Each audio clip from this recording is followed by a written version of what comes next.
Lounge में फैला रंगो बू का सैलाब ज़रा थमा और सब अपने अपने घरों को जाने लगे तो वली अपने कमरे से निकल आया। जमान और बीजान निगार बेगम के साथ लाउंज में ही बैठे थे और साथ नाजिया और अर्जुमंद मुखालिफ सोफे पर। उसने आसपास निगाह दौड़ाई कि कहीं तो उसे अमल दिखे, मगर वो उस वक्त लाउंज में नहीं थी। वो संजीदगी से चलता बाहर की जानिब बढ़ने लगा तो बीजान की निगाह से बच नहीं पाया। उनकी नज़र उस पर पड़ चुकी थी। उन्होंने बेसाख्ता उसे पुकार कर रोक भी लिया था। वो जो हवेली के दरवाजे से बाहर निकल ही रहा था यकदम ठहर गया। सब ने एक साथ नजरें फेर कर उसे देखा। वली ने बादल नखास्ता मुड़कर उन्हें देखा और पास चला आया। निगार बेगम के कड़े तेवर और अर्जुमंद की तनफ्फुर भरी निगाह, उससे कुछ भी पोशीदा न था। अस्सलामुअलैकुम, वो पास चला आया। जमान उसे देखकर सीधे हो बैठे। उसे 3 दिनों बाद देखा था। वो उन्हें मामूल से ज़्यादा कमज़ोर लगा। अलबत्ता उसके बरक्स बीजान उसे देखकर निहाल हो गई थी। वली बेटा, कब आए तुम? वो उसे देखती फिक्रमंदी भरी मुस्कुराहट से पूछ रही थी। उसके चेहरे पर नर्म सा तासुर फैल गया। अलबत्ता तबस्सुम अब भी मफकूद था। वो हर वक्त हंसते मुस्कुराने वाला बंदा था ही नहीं। बस अभी आया, थोड़ी देर पहले। बीजान, कैसी हैं आप? वो वहीं खड़ा खड़ा उनका हाल अहवाल लेने लगा। मैं ठीक हूँ, लेकिन तुम कहाँ चले गए थे? उनकी बात पर लाउंज में बैठी खवातीन ने यकदम चौंक कर एक दूसरे को देखा। आगा जान ने उनका चौंकना सूरत से महसूस किया तो जल्दी से बोले, अरे ज़मानी, भूल गई क्या? वली को मैंने अपने काम से ही भेजा था और काम में तो 2-3 दिन लग ही जाते हैं। बेटा जाओ वली, तुम जहाँ जा रहे थे। और हाँ, खाना खाया? जल्दी से बात समेट कर उन्होंने उससे सवाल किया तो उसने सर हिलाया। जी, मैं खाना खा चुका हूँ सरदार बाबा। और वो बाहर की जानिब बढ़ गया। उसी समय अमल सामने से आई। वो नूरा के साथ लॉन में थी और उसी वक्त उसके साथ अंदर दाखिल हो रही थी। एक पल को देखा और तने नकूश लिए आगे बढ़ गए। वली ने गहरा सांस लेकर कदम आगे बढ़ाए। ज़मान, तुम इस पर ज़रूरत से ज़्यादा भरोसा करने लगे हो। बख्तियार है, निसार है और हाशिम भी तो है। इतने सारे बेटे हैं तुम्हारे, बिला वजह इसके हाथ में इतने इख्तियारात देकर अपने हाथ मत काटो, क्योंकि लहू जैसा भी हो अपना रंग ज़रूर दिखाता है। निगार बेगम ने उसके जाने का भी इंतज़ार नहीं किया और करोफर के साथ बुलंद आवाज़ में कहा, इतनी ऊंची आवाज़ से कि बाहर निकलते वली ने बआसानी सब सुन लिया। मगर उसे अब इन बातों से कोई भी फ़र्क नहीं पड़ता था। उसने एक निगाह पलट कर देखना भी गवारा ना किया। अमल भी अब नाजिया के साथ सोफे पर आकर बैठी थी और लाउंज की मध्यम सर्द बत्तियां रोशन थीं उस वक्त। नहीं भाभी, वली बहुत ईमानदार और अच्छा बच्चा है। कभी मामलात में हेर फेर नहीं की उसने। मैंने अरसे तक प्लॉटिंग और ज़मीनों का काम संभाला है और मुझे इस काम का तजर्बा बखूबी है। अगर उसमें ज़रा भी खोट होता या मामलात का हेर फेर तो मुझे जानने में बिल्कुल वक्त नहीं लगता। उन्होंने बहुत तहम्मुल से उनकी बात का जवाब दिया, जो कि निगार बेगम को बिल्कुल पसंद नहीं आया। उनके चेहरे पर कड़वाहट फैल गई थी। खैर, तुम्हारा ही ज़र्फ़ है ज़मान, जो इतना सर पर चढ़ा रखा है तुमने एक मुलाजिम को। मैं और हुसैन तो कभी ऐसी बदएहतियाती ना करें, और वो भी एक लड़के के साथ, ऐसे लड़के के साथ जिसका ख़मीरी गंध से उठाओ। निगार बेगम की ज़ुबान तीखे जुमलों से बाज आ जाती। ये ज़रा मुश्किल बल्कि नामुमकिन बात थी। इसीलिए ज़मान अब की बार खामोश रहे थे। उन्हें ख़ानदान वालों के वली के लिए ख़यालात का इल्म अच्छे से था, सो ज़्यादा बहस करना मुनासिब नहीं समझा। मगर अमल, हाँ, वो उसके ऐसे ज़िक्र पर अफसुर्दा हो चुकी थी। भले वो उससे नाराज़ थी, मगर कोई उसके लिए यूं जहर उगलता तो उसका दिल कटता था। छोड़ें भाभी, आप भी किन बातों में लग गए? ये बताएं कि मेरी दोनों बेटियां कैसी हैं? बख्तावर और निसार का रिश्ता हुसैन की दोनों बेटियों से किया गया था। इसीलिए बीजान ने बात पलट कर उनके बारे में पूछा। निगार मुस्कुराते हुए बताने लगी, अरे क्या बताऊं ज़मानी, सारा दिन मेरे घुटने से लगी रहती हैं कि अम्मा आपको छोड़कर हमने नहीं जाना। बहुत खिदमत करती हैं मेरी बच्चियाँ, बहुत खिदमत गुजार हैं मेरी बच्चियाँ। हस्बे आदत वो अपनी बेटियों की तारीफ़ में ज़मीन आसमान के कलाबे मिलाने लगी तो अमल को बेजारियत हुई। पता नहीं कौन माएँ होती हैं जो अपनी औलादों की इस तरह तारीफ़ें करते नहीं थकती। हमारी माँ तो हमें नरमी से देख ही ले तो उनका एहसान होता है। उसने सोचकर खफगी से बीजान को देखा, जो कभी उसकी तारीफ़ नहीं करती थी। नाजिया के टहुका देने पर वो चौंकी। पेपर कैसा हुआ तुम्हारा सुबह का? ठीक था। तुम्हारा? उसने भी बात बराए बात की, हालांकि दिल तो अब भी वली की सर्द मोरी में अटका था। मेरा भी बस ठीक ही था। अच्छा सुनो यार, ज़रा वली से कहकर उसका नंबर तो लेकर दो मुझे।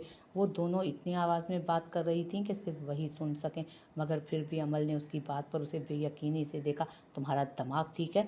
उसने एक नज़र सामने बैठी निगार को देख दबे दबे गुस्से से कहा, तो नाजिया ने उसे कीनातोज नज़रों से देखा। मैं जानती हूँ तुम ये काम कर लोगी, मगर करोगी क्यों? तुम खुद उसे जो पसंद करती हो। उसने इतनी करवाहट से कहा कि अमल भौचक्की रह गई।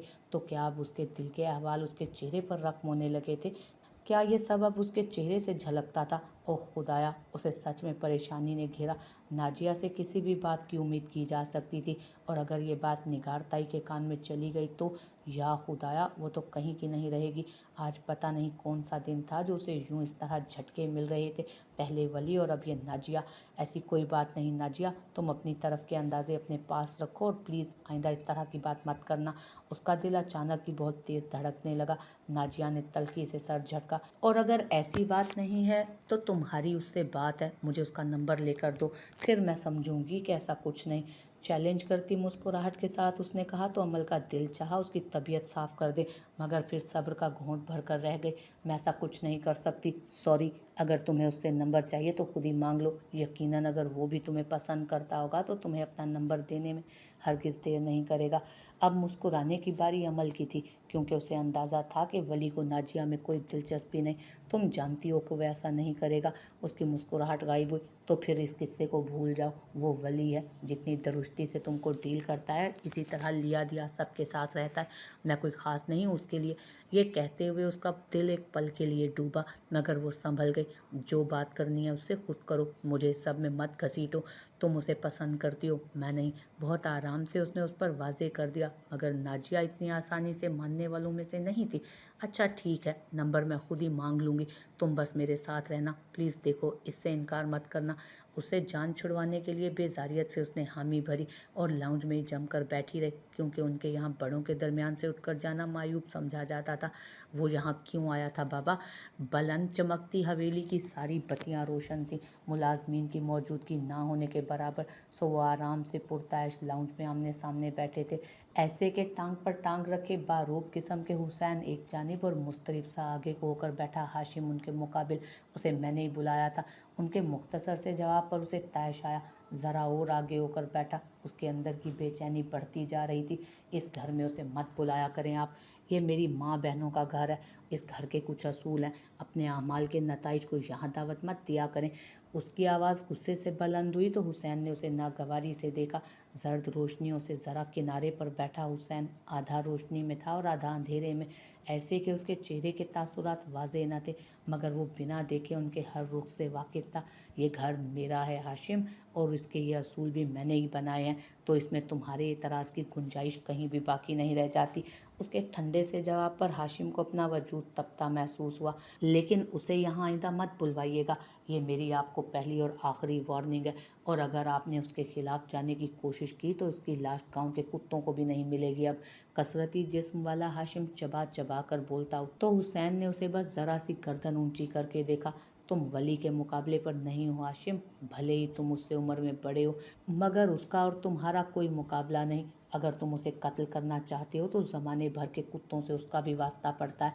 अपनी पोजीशन और अपनी इस्तात देखकर हमला करना। किसी भी किस्म के नुकसान के सूरत में ज़िम्मेदार मैं हरगिज़ नहीं हूँगा। ज़िम्मेदार? वो जैसे नफ़रत से मुस्कुराया।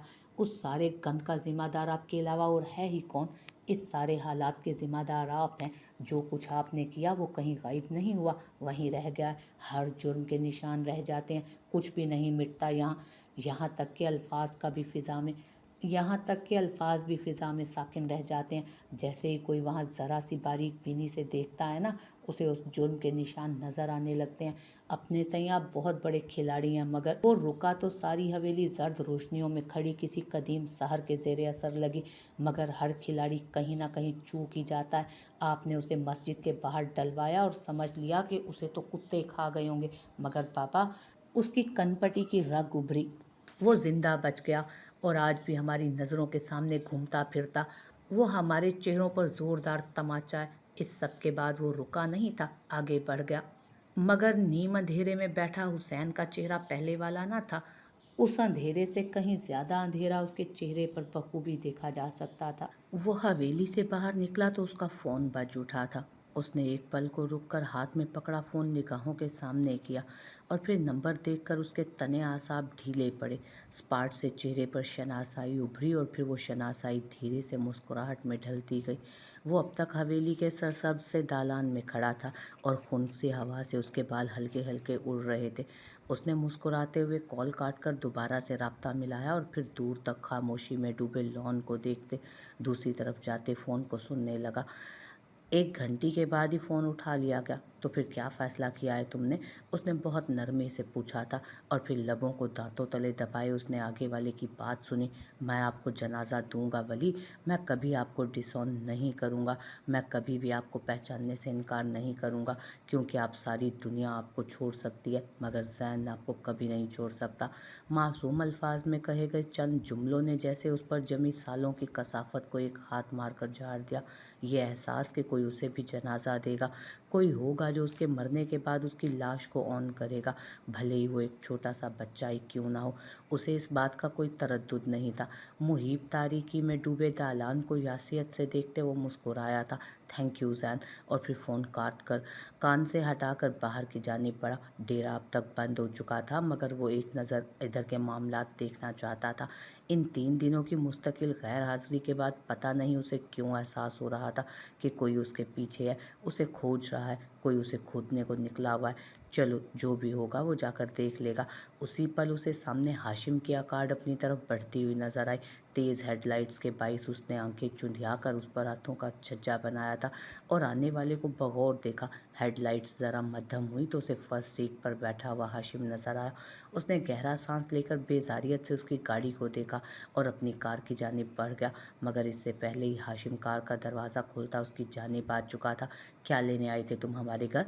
बगैर किसी तमहीद के उसने दुरुस्ती से पूछा तो वली का दरवाज़ा खुलता हाथ रुका। ऊंचे से हाशिम का कद बिल्कुल उसके बराबर था। ये जाकर तुम अपने बाप से पूछो। लेकिन रुको, तुमने यकीनन पूछा होगा मगर तुम्हारे बाप ने तुम्हें बताया नहीं, है ना? महजूज होकर कहता जैसे वो उसके मूड से हिज उठा रहा था। हाशिम ने बमुश्किल अपने अंदर उठते गुस्से के अव्वाल को दबाया, फिर ज़रा करीब आया। उसकी निस्वारी आंखों में अपनी स्याह आंखें गाड़ी। एक पल की भी जुम्बिश नहीं थी दोनों की नज़रों में। वो आग और कोहर का लम्हा था। बचपन से जो आग उनके दरमियान पक रही थी वो अब भी दोनों निगाहों में बखूबी देखी जा सकती थी। मेरे घर आने की दोबारा हिम्मत नहीं करना, वरना अपनी टांगों पर कभी वापस नहीं जा सकोगे। वली ने मुस्कुराकर सर झटका और फिर चेहरा उठाकर उसे देखा। उसके लबों की तराश में मुस्कुराहट थी मगर आंखें आंखें हरगिज़ भी नहीं मुस्कुरा रही थीं। उनसे हर किस्म का तबस्सुम मफकूद था। मैं आऊँगा और हर दफ़ा की तरह तुम इसी तरह हाथ मसलते रह जाओगे, क्योंकि मैंने कुछ नहीं किया। जो किया तुम्हारे बाप ने किया और वो इस सब का खमियाजा भुगत कर रहेगा। मैं इस बात को यकीनी बनाऊंगा कि वो हर चीज़ का अंजाम भुगते। इससे पहले तो मैं उसे मरने भी नहीं दूंगा। क्या इसके बाद तुम बच जाओगे? हाशिम का तेज तनफ्फुस और बिगड़ते तासुरात। वली को उसे ऐसे देखकर बहुत सुकून मिला था। मैं तो सालों से अपनी मौत का इंतज़ार कर रहा हूँ हाशिम, तुम भी किस चीज़ से डरा रहे हो मुझे? हवा का सरसराता झोंका उनके दरमियान से गुजरा था, मगर वहाँ उस खुनकी की परवाह किसे थी? वहाँ तो आग थी, हर जानिब भड़कते अलाव थे। पीछे खड़ी हवेली में रोशन कुमकुमे उन दोनों के चेहरों को रोशन कर रहे थे। तो एक बात तुम भी याद रखो वली, कि सुकून से तो तुम्हें भी मरने मैं भी नहीं दूंगा। मैं भी इस बात को यकीनी बनाऊंगा कि जब तुम मरो तो कोई भी तुम्हें पहचानने से इनकार कर दे, तुम्हारा जनाजा कोई भी पढ़ने ना आए, कोई तुम्हें ऑन ना करे। और मैं इस बात को यकीनी बनाऊंगा कि तुम्हारी मौत तुम्हारी ज़िंदगी जितनी भयानक और तल्ख हो। एकदम से मंजर बदल गया था। हर तरफ तंगो तारीख काल कोठरी छा गई। वही तारीख कोठरी जिसके पार उसकी बचपन की बहुत सी तल्ख यादें थी, जिसके पार उसका एक कत्ल लिखा था और जिसके पार उसने अपने अंदर मौजूद बहुत सी चीज़ों को खोया था। हाँ, वो सब इतना ही तो अजियतनाक था, इतना ही तारीख। उसके चेहरे पर साया सान ठहरा, लब भींच गए और जबड़े तन गए। कुछ उसके अंदर डूब पर उभरने लगा था।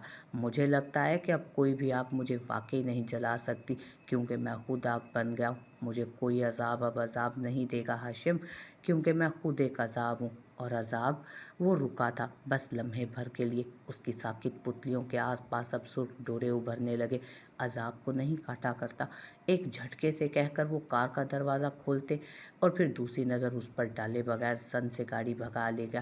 دھول اڑاتی گاڑی کے پار پھیلی دھول میں ہاشم بہت دھندلا سا دکھائی دے رہا تھا۔ حویلی کے زرد کمکمے اب تک روشن تھے۔ عمل کا آخری پیپر تھا اور آج پھر سے فرید نہیں آیا تھا۔ اتفاق سے دوسری حویلی کا ڈرائیور بھی نہیں آیا تھا اور ناجیہ صبح صبح اس کے گھر آ گئی تھی کہ فرید کے ساتھ جا سکے، مگر پھر یہاں بھی اسے مایوسی کا سامنا کرنا پڑا۔ اب کیا کریں گے، دیر ہو جائے گی پیپر میں، وہ پریشانی سے داخلی دروازے میں کھڑی کہہ رہی تھی۔ عمل نے بھی بیزاری سے آس پاس دیکھا۔ ان پیپرز اور فرید کی مسلسل غیر موجودگی نے اسے سخت کبیدہ کر دیا تھا۔ اس نے جھلا کر بی جان کو آواز دی، بی جان اب کیا کریں ہم، دیر ہو رہی ہے ہمیں کالج کی، میں ولی کو کہتی ہوں چھوڑ آئے گا تمہیں۔ بی جان کو بس آخری یہی حل نظر آ رہا تھا، سو کہہ دیا، مگر عمل کی کومل پیشانی شکن آلود ہوئی۔ جی چچی، ہم ان کے ساتھ ہرگز بھی نہیں جائیں گے۔ اس نے ناجیہ کے پیر پر پیر رکھا اور جلدی سے اس کا ادھورا فقرہ مکمل کیا۔ ناجیہ نے اسے برا سا منہ بنا کر دیکھا، مگر وہاں پرواہ کسے تھی۔ البتہ بی جان نے اسے سر اٹھا کر ضرور دیکھا تھا، کیونکہ وہ کبھی بھی ولی کے بارے میں ایسا نہیں بولی تھی۔ اس کے ساتھ جانے میں کیا مسئلہ تھا؟ اس کے ساتھ جانے میں کیا مسئلہ ہے؟ ان کے حیران ہو کر استفسار کرنے پر اس نے نگاہ چرا کر قدادم کھڑکی سے گرتی دھوپ کو دیکھا۔ نہیں، وہ اس کے ساتھ نہیں جائے گی۔ وہ اس کی شکل بھی نہیں دیکھنا چاہتی تھی۔ کوئی ایسے بے قدری کرتا ہے، کسی کی پرواہ کی کیا، کسی کی چاہت کی۔ اس نے سر جھٹکا، وہ اس وقت ڈیرے پر جاتے ہیں، خواہ ہماری وجہ سے پریشان ہوں گے۔ اس نے بات بنائی تو بی جان کی حیرت کو مسکراہٹ نے چھوا۔ ولی کبھی بھی میرے کسی بھی کام سے پریشان نہیں ہوتا، رکو میں بلاتی ہوں اسے، لے جائے گا تم دونوں کو، اور ویسے بھی آج آخری پرچہ ہے، پھر کون سا تم نے اس کے ساتھ جانا ہے۔ وہ کہتے ہی نورا کو آوازیں دینے لگی، جا ولی کو بلا کر لا۔ اور پھر کچھ دیر بعد نورا کے پیچھے قدم قدم چلتا ولی ان تک پہنچا۔ عمل نے آنکھیں گھما کر دوسری جانب دیکھا۔ ولی نے اسے ایسے کرتے دیکھ لیا، اسی لیے اس نے ابھرتی مسکراہٹ کو دبایا۔ جی بی جان۔ ناجیہ کی ساری ہٹ دھرمی ایک طرف، مگر اس سے بات کرنا آسان نہیں تھا۔ وہ ہر کسی سے گھلنے ملنے والا انسان نہیں تھا، اور یہی رویہ بہت لوگوں کو تیر کی طرح سیدھا رکھتا تھا اس کے آگے۔ فرید آج پھر سے نہیں آیا ولی، اور ان دونوں کو کالج لے کر جانا ہے، ان کا آج آخری پرچہ ہے، تم لے جاؤ گے؟ جی بی جان۔ وہ ہلکا مسکرایا، لے جاؤں گا۔ پھر ان دونوں کی جانب گھوما جس میں سیاہ چادر والی لڑکی بہت سی فائلز کو سینے کے ساتھ لگائے اس سنہری دھوپ کے عکس میں دمکتی خاصی لا تعلقی سے کھڑی تھی، اور دوسری اس کے برعکس دبے دبے جوش سے ولی کو دیکھ رہی تھی۔ چلیے، اس نے کہا اور آگے بڑھ گیا۔ براؤن رنگ کے شلوار قمیض میں اس کی چوڑی پشت کو دیکھتے اس نے خفکی سے سر جھٹکا اور ناجیہ کے ساتھ ہی باہر نکلی۔ اب نظروں پر چشمہ لگاتا گاڑی کا دروازہ کھول کر وہ بیٹھ رہا تھا۔ اس کے ساتھ سفر، عمل نے خفت سے سوچا، اسے اس رات کی کوئی بات نہیں بھولی تھی۔ کھیتوں کے درمیان بنے کچے راستوں پر ان کی گاڑی ایک بار پھر رواں تھی، مگر اس بار اس کے اندر موجود لوگوں کے جذبات میں زمین آسمان کا فرق وارد ہوا تھا، جس میں صرف محبت مشترکہ تھی۔ ہاں، بس وہ اسے ہی تو ختم نہیں کر سکتے تھے۔ چھٹی 12 بجے آپ لوگوں کی؟ اس نے سامنے دیکھتے نہ جانے ان میں سے کسے مخاطب کیا تھا، مگر جواب ناجیہ نہیں دیا۔ عمل کا اسے جواب دینے کا کوئی ارادہ نہ تھا۔ جی، مگر آپ کو کیسے پتا؟ اس نے پوچھا تو ولی کی نظر بے ساختہ پیچھے کو جھانکتے شیشے پر پھسلی۔ عمل لا تعلقی سے باہر کی جانب دیکھ رہی تھی۔ سردار بابا نے بتایا تھا۔ اوہ اچھا، میں سمجھی آپ عمل کو لے گئے تھے پیپر کے لیے۔ میرے پاس اتنا فالتو وقت نہیں کہ انہیں لاتا لے جاتا رہوں۔ اس کے بہت آرام سے کہنے پر عمل نے چونک کر اسے دیکھا۔ اس کے یوں دیکھنے پر ناجیہ نے بمشکل اپنی ہنسی دبائی۔ اور ہمیں بھی کوئی شوق نہیں آپ سے فیور لینے کا، مگر مجبوری ہے ہماری۔ مجبوری تو سمجھتے ہیں نا آپ؟ بہت دھڑاک سے اس نے چہرہ دوبارہ کھڑکی کی جانب پھیرتے ہوئے کہا۔ اس کی ہمت بھی کیسے ہوئی عمل کو ایسے کہنے کی، مگر دوسری جانب ولی جیسے محظوظ ہوا تھا۔ اس نے مسکراہٹ چھپانے کے لیے نچلا لب دانتوں تلے دبایا، پھر موڑ کاٹتے سرسری سا خفا لڑکی پر نگاہ ڈالی جو ضبط کے باعث سرخ ہوئی کھڑکی کے پار دیکھ رہی تھی۔ لینے بھی آپ ہی آئیں گے؟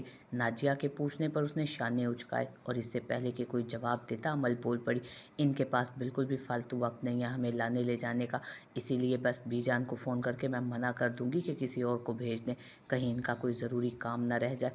اس نے جل کر اس کے الفاظ اس کو لوٹائے تو وہ یکدم ہنس دیا۔ کار میں ایک دل فریب سا قہقہا گونجا۔